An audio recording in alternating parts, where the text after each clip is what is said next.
Hi guys, Joms TV Media here on a Wednesday afternoon. We're on our way at Carmona, Cavite para i-feature natin ang Cleantech na na-meet natin during the South Unite Car Show. Check niyo yung Altis nila, tsaka they have a detailing shop. Yun, feature natin yun. Yan, samahan niyo ako guys. Tara, let's go! Guys, yung gwapo. Okay.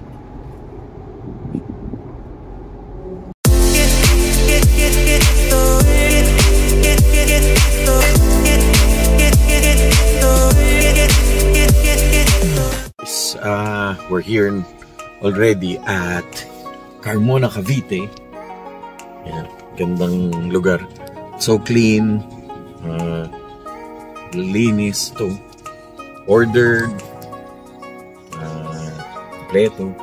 Yung mga pagamutan. Yun, shout out to the mayor. Joms TV here at Carmona, Cavite.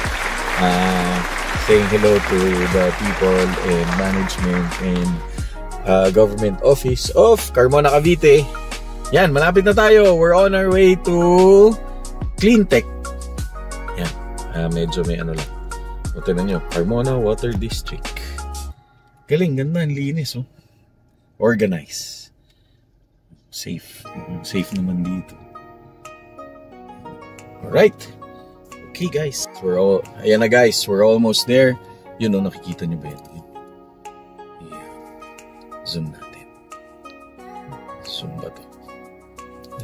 Hindi zoom. Ayan, guys. We're here. Cleantech.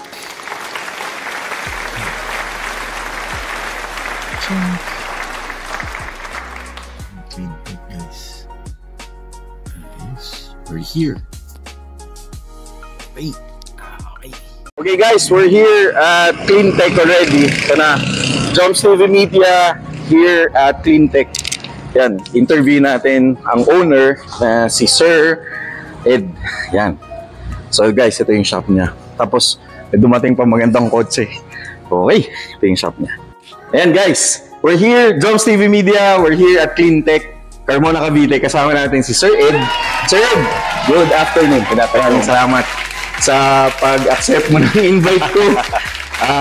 Yun, si Sir Ed, nakilala ko siya during car show, sir, no? Yes, sir. Southwoods, no?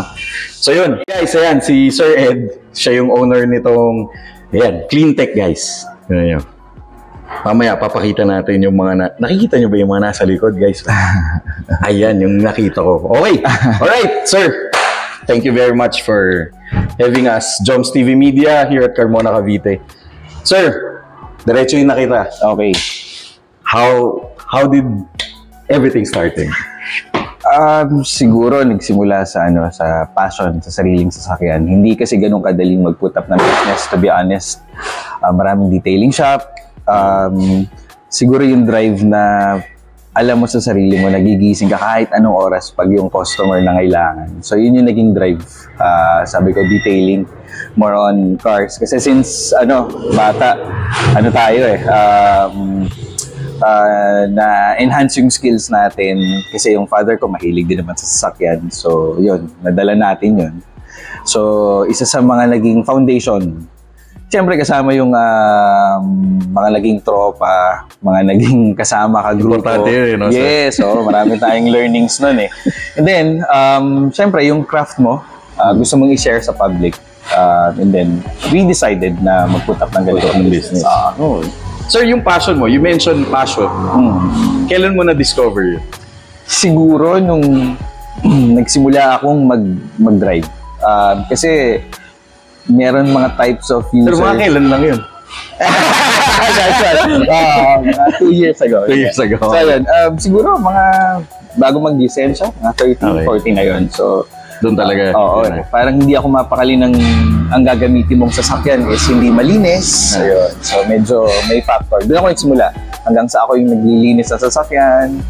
Tapos kahit yung sinasabi nilang tire black lang ang baon, pwede na sa akin yun. Oo, nakaka-relate ako doon. Yes, so doon tayo nagsimula. Roots natin yan. Kasi, ayun sir, ano yung una mong kotse na natatandaan mo pa ba? Kasi from Pasita, San Pedro, Laguna ako. Oh, shoutout sa mga taga-Pasita. Yes, mga grupo ng South Unite. Yes, correct. So, Ferosa, Daihatsu. So, nung mga time ko nun, ang mga nakakasama ko, mga nakasedan, mga naka-hatchback, Honda boys, diba? Yan, yung mga grupo na sa Pasita Complex na every weekend tumatambay sa mga Saan ka tambayan dati? Sa Santa Rosa, sa may McDonald's, diba? Yung papuntang New Valley. Sa may yes sir, sa may South Forbes, tama ba? Malapit. Okay. Yun ang starting point mo yung McDonald's yung drive-thru dun tapos pa-diretso yun. So, nakasama dun sa mga ganon, nakakasama tayo. So yun, Ferosa, hindi naman siya pwede sa ganon So, para akong na-deprive. Kasi, hindi ko alam kung SUV, AUV ba yun, ang tawag. So, lowered kung ano nung ginawa ko. Just to compensate yung urge na gusto kong feel belong Yun yung isa sa mga challenge dun So, hanggang sa nag-evolve yung sasakyan, na-modify naman natin, repaint, mags, and then afterwards, nagkaroon ng konting blessing, nag-improve ng konti. So eventually, sedan. Hanggang sa pwede na talaga akong literal na mag-lowered at muffler. Ano yun, sir? Into racing ka rin? Yes, You're I would say racing. yes noon nung kabataan pa natin, hindi mo maikakaila yung katinang paa na sinasabi nila. Hindi pwedeng yung RPM mo. Marami nakaka-relate dyan. Yes, ngayon. Shoutout sa mga groups natin sa Pasita, Full Tilt, Full Tilt.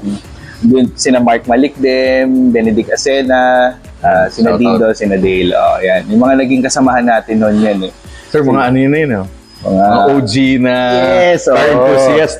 Na ngayon, ang mga dinadalang sasakyan, meron pa rin naman sa mga garahe nila, pero more on, siyempre, diesel na, SUV na. Kumbaga, lumugar na sa tahimik Wala na yun. Pero ano pa rin yung katinang pa. Correct. Hindi na mawawala yun. Hindi na talaga mawawala. Ayun sir, tapos etong shop na to, how did it start? Nagsimula ako mag-detail na siguro... Yung detailing, saan mo inumpisa? Siguro, nagsimula sa office mates ko, tapos sa bahay lang. Okay. So, sa mga office mates na, syempre, nag-BPO ako for 16 years kasi. So, meron tayong mga... knowing BPO, may mga car enthusiasts. Yes, madami. Tapos, which part ba sir ng BPO? Nag-Alabang ako, nag-Makati, nag-Santa Rosa rin ako. So, marami na. So, marami rin. So, during those days, meron tayong mga naging barkada na, nakaka-appreciate, linis ng kotse mo, ganyan. So, gusto mo, nag-offer ako, gusto mo i-detail ko yung kotse mo on a certain price or with a weekend pag rest day. So, ayun, ako lang mismo ang nagdi-detail sa bahay, sa garahe, and then papauwi sa akin yung kotse, minsan ihatid sa akin, tapos pag balik ng shift ng Monday, dala ko na sa Dala mo na? Oo. So, doon ako nag-start. Parang, I wanna see if I can really cater doon sa, sabihin na natin, market. Kasi iba yung detail pang personal versus yung makikipag-compete ka na sa market mismo na detailing. Kasi may comparison Hindi mo may iwasan na bakit yung detail nito. Yung mga do's and don'ts. Correct. Importante yun. And it will cost the customer money pag nagkamali ka. Correct. So, syempre, sa akin muna. Tsaka magano normally, yun yung magiging feedback sa'yo. Diba? Si ganito, paano mag-detail.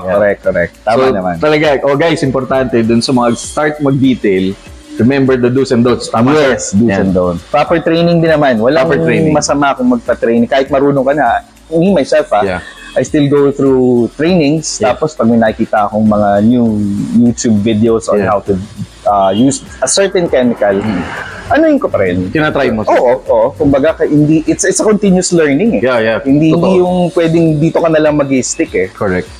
Kasi hanggang sa nagkaroon ng opportunity, sabi ko, iwanan ko na ba yung BPO life na gising ka ng gabi, tapos tulog ka ng umaga, tapos okay, health din, siyempre. Hindi naman tayo bumabata, tayo turning 27 na.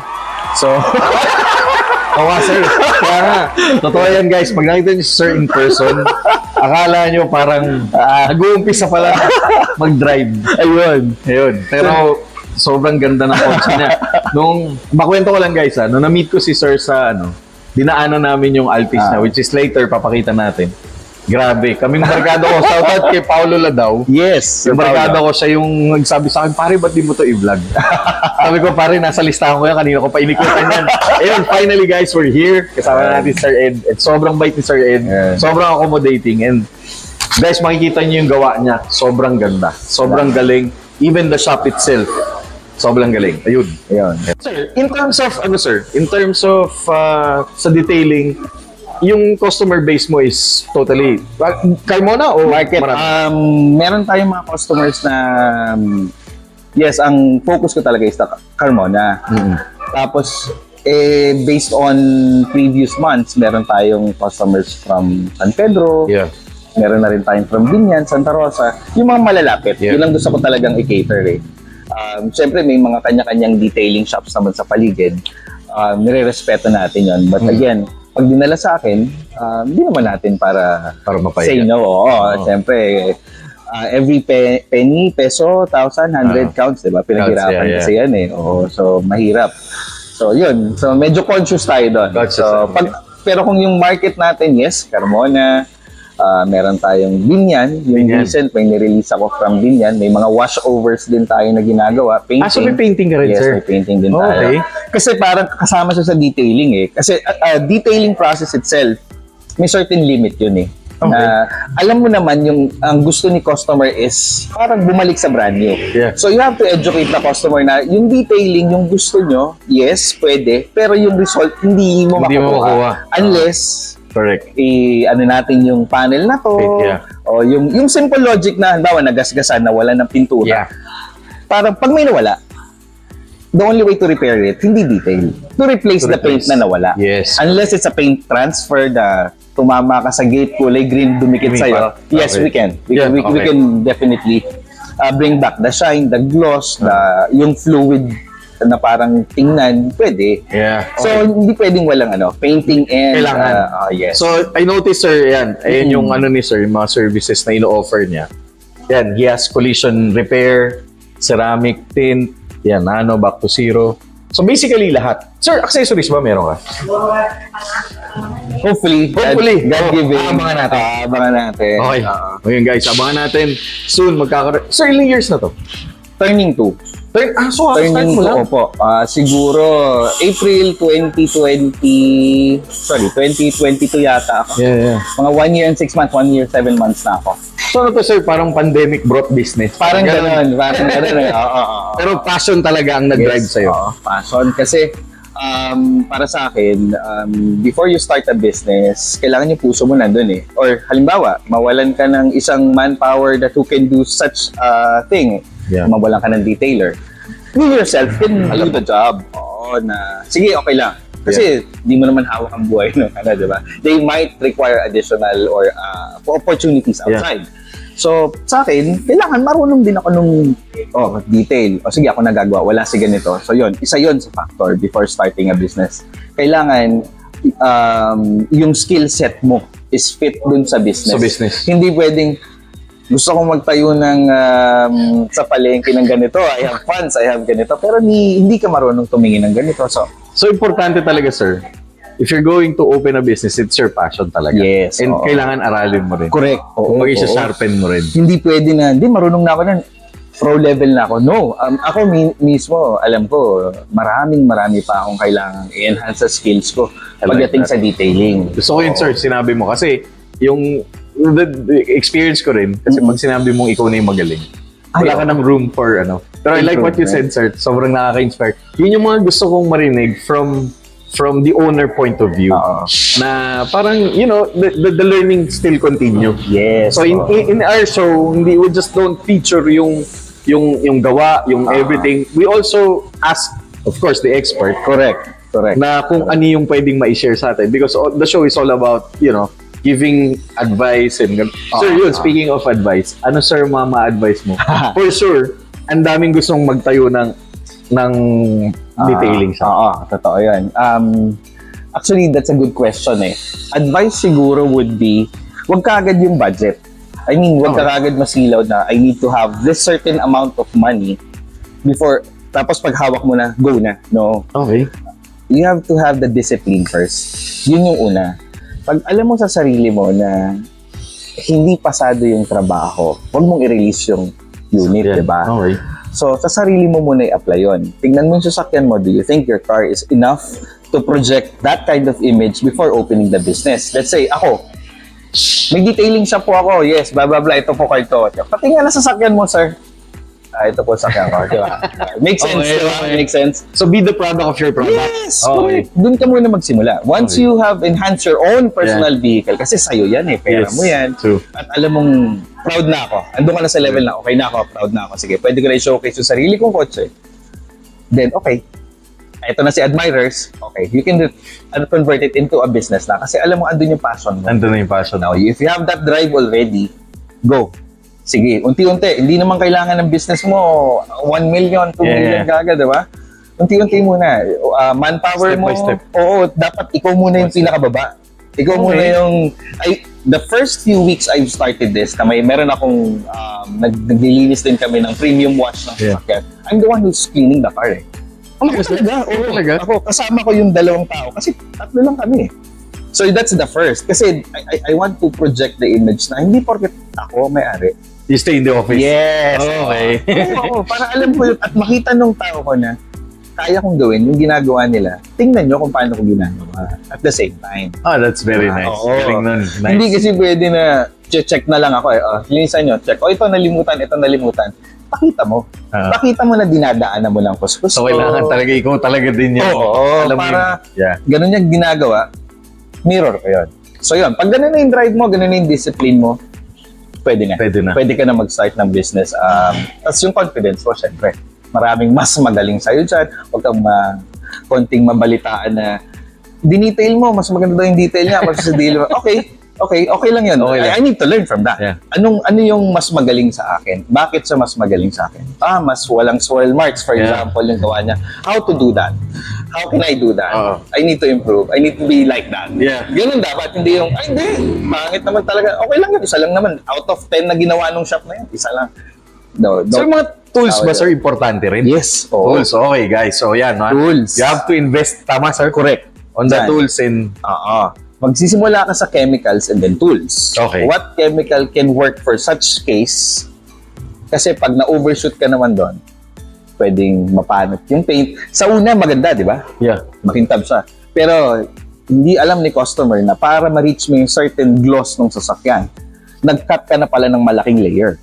Meaning, the top coat itself, na certain percent pa dapat, ay andun yung gasgas sa upper layer, di ba? Ika-cut mo yung layer na yun. That's step 1 of the detailing, cutting. Okay. So ngayon, pag ang ginawa mo sa customer, ginamitan mo siya ng sobrang gaspang na wool pad na hindi naman for newly painted. Plus, you're using rubbing compound. So, kaya pala, sir, may iba't ibang klaseng bulpad. May iba't ibang kulay, color alright. coding, may appropriate. So, yung color na yun, sir, it serves the purpose for... Yes, may corresponding ano yun, what do you call that? Hindi naman abrasive eh, pero yung reaction niya sa paint. Kasi pag mas matigas, mas umiinit eh. Okay. Now, if you... may friction eh. Correct. Yeah. Kasi continuous, Correct. So, kailangan alam mo yung chemicals mo, alam mo yung tools mo, alam mo yung kung paano siya gamitin. Yeah. Tapos, pag nirelease mo sa customer, okay makintab. Pero babalik siya after a few months. Bakit namumuti na yung bubong, may mapa na, yung pala si top coat, ubos na. Ubus na. So, nagkakaroon ng reaction. Oo. Kasi, ninipisan mo na yung top coat eh. Kumbaga, nag-cut ka into a layer na sobra. By using the wrong... Yung top coat, sir, yun yung protective sealant ng paint. Paint, di ba, pag tininturahan siya, after the color itself, the final is the top coat. Top coat. Yung parang cutics na natural, di ba? Okay. Pag sinobrahan mo yung cut nun, magwa-white-white yun, nagmamapa, makikita mo yung nag-fade na bubong normal sa sasakyan. Sir, nakita ko. Unang nauubos kasi doon, top coat eh. Okay. So you have to educate the customer na sa years po ng sasakyan, you want to revive it. Siyempre, environment, exposure, yon, may factor yon. So, ang mangyayari, we can bring back the gloss, pero baka mag-expect kayo na itong mga scratches na ito mawawala. Pwede. Kaso, you have to explain din na, pero bababa ako sa ganung level. Alright. Na ganung layer.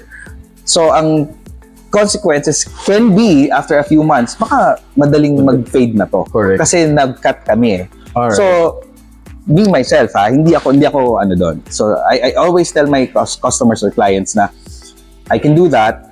Pero po ito hindi ko na matatanggal kasi I can, pero magsasacrifice tayo ng malalim. Oo, baka after 5 months, ibalik mo sa akin. But I can fade to. Kasi nga po, nag-cut kami ng malalim. Or if you want, mawala talaga yan, per panel na natin. We put a new layer of paint.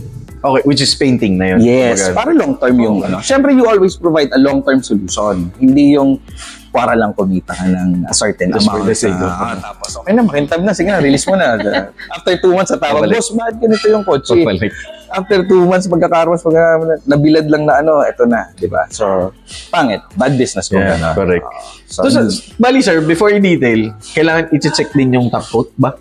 Meron ka kasing ginagamit. I don't have it here eh. Hiniram nung sister shop natin or meron siyang paint meter. Okay. Na pag tinapat mo siya, makikita mo yung level of paint, level of top coat. Meron so guys, hindi lang basta banat no sir. Yes, detail ng wax. Ganun.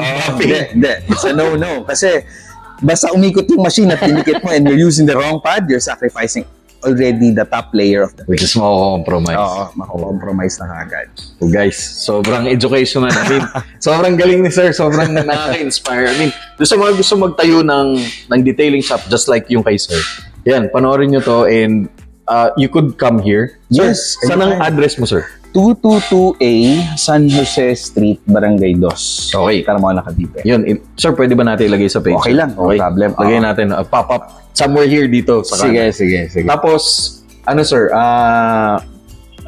open ka sir, up what time? Open tayo daily from 7:30, sometimes 7 a.m.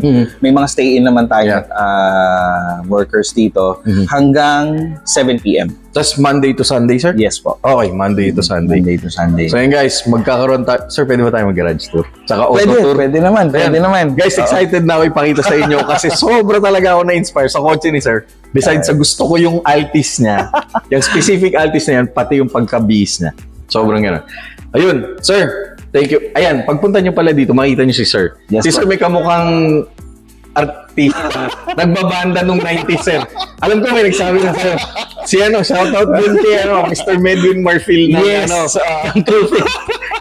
Ayan si sir. Correct. Okay, sir, maraming salamat. Joms TV Media here at Cleantech, Carmona, Cavite. Sir, thank you. Thank you.